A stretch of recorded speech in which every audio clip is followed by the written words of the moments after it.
তো বন্ধুরা, আপনারা যে কোনো একটা ব্রাউজার ওপেন করুন এবং সার্চ বারে লিখুন বাহন অথবা বাহন ট্যাক্স। লেখার পর আপনার প্রথমেই যে ওয়েবসাইটটা রয়েছে এটার উপরে ক্লিক করুন।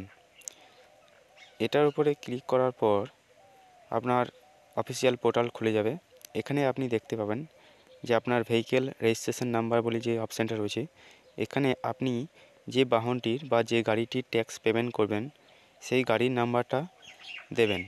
সেই গাড়ির নাম্বারটা দেওয়ার পর আই অ্যাকসেপ্ট টু এর উপরে ক্লিক করার পর আপনি প্রসিড উপরে ক্লিক করবেন। তো আপনি গাড়ির নাম্বারটা দিন, দেওয়ার পর টিক করার পরে প্রসিড করুন। প্রসিড করার পরে আপনার একটি পপ আপ খুলবে, এখানে আপনি এটা পড়তে পারেন অথবা প্রসিড উপরে ক্লিক করলে আপনার ট্যাক্সের পোর্টালটি খুলে যাবে। এরপর দেখুন এখানে প্রথমেই আছে পে ইওর ট্যাক্স। এর উপরে ক্লিক করলে আপনার ট্যাক্সের যে পোর্টাল বা অপশান সেটি ওপেন হবে, আর আপনি দেখে নেবেন যে আপনার ফিটনেস ঠিক আছে কি নেই। বেশ, তাই হোক। তো পেমেন্ট করার জন্য আপনি ট্যাক্সের উপরে ক্লিক করুন। এখানে আপনার যে গাড়ির নাম্বারটা দিয়েছিলেন সেই গাড়ির নাম্বার শো করবে এবং দ্বিতীয়ত আপনার যে চেসিস নাম্বার আছে সেই চেসিস নাম্বারটা আপনাকে দিতে হবে। লাস্টের 5 ডিজিট, একদম শেষ 5 ডিজিট যেগুলো আছে সেই উপরে দেওয়ার পর ভেরিফাই করার পরে আপনার এখানে সাবমিটের উপরে ক্লিক করতে হবে। সাবমিটের উপরে ক্লিক করলে আপনার যে পেমেন্ট অপশান সেটি আসবে।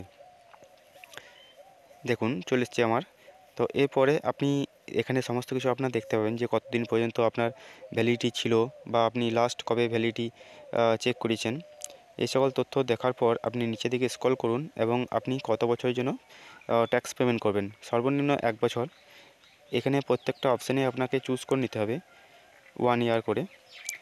তো এরপরে আপনি নিচের দিকে নামালে বা দেখতে পাবেন যে অনার যা নাম আছে ভেহিকেল ওনার তার ডিটেলস শো করবে। আপনি তার উপরে ক্লিক করতে পারেন অথবা পেমেন্টের উপরে ক্লিক করুন।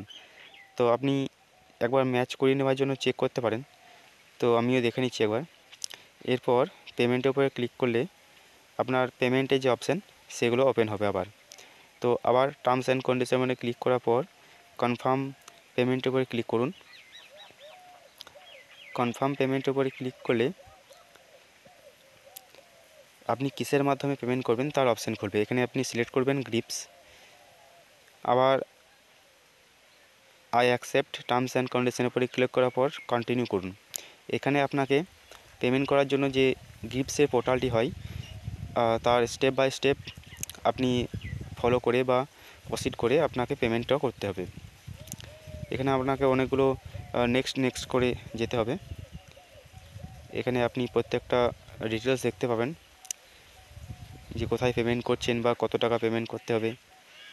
এখানে নেক্সটের উপরে ক্লিক করুন। আবার নেক্সটের উপরে ক্লিক করলে আপনি আবার পেমেন্টের অপশানটা পাবেন যে কিসের মাধ্যমে পেমেন্ট করবেন তার ডিটেলস আপনাকে চুজ করতে হবে। এখানে আপনার জিআরএন নাম্বার মোবাইলে মেসেজ যাবে, যে রেজিস্টার ফোন নাম্বারটা আছে সেটার উপরে। তো আপনি আবার নেক্সট করুন। নেক্সট করার পর আপনার এখানে অপশান আসবে বিভিন্ন রকম। আপনি ইউপিআই, কার্ড, ওয়ালেট আপনি যে কোনোর মধ্যে একটা চুজ করার পর পেমেন্ট করে দিন। সাকসেসফুল হয়ে যাওয়ার পরে আপনার চালানটি ডাউনলোড করার অপশান আসবে। তো আপনি চালানটিকে ডাউনলোড করে নেবেন তাকি পরবর্তীকালে আপনার যাতে সুবিধা হয় বা কোনো প্রবলেম না হয়। তো ডাউনলোড হয়ে যাওয়ার পর আপনি কয়েক সেকেন্ড অপেক্ষা করবেন, কোনো কিছু প্রেস করবেন না। আপনি কয়েক সেকেন্ড অপেক্ষা করো এবং আপনার পুনরায় যে বাহনের ওয়েবসাইট আছে সেখানে ট্রান্সফার হয়ে যাবেন। এইভাবেই দেখুন আমার ট্যাক্সের রিসিপ্টটি চলে এসেছে, তার মানে আমার ট্যাক্স সাকসেসফুলি সাবমিট হয়ে গেছে। আপনি এটাকে ক্রস করুন অথবা ফিডব্যাক দিয়ে সাবমিট করুন। তো দেখুন এভাবেই আপনি আপনার গাড়ির ট্যাক্সের যে ইনফরমেশান বা ট্যাক্স যে আপনি পেমেন্ট করেছেন তার ডিটেলস চলে আসবে। এটাকে আপনি প্রিন্ট আউট করে নেন, আপনার এটাই ট্যাক্সের কাগজ। ধন্যবাদ ভিডিওটি দেখার জন্য।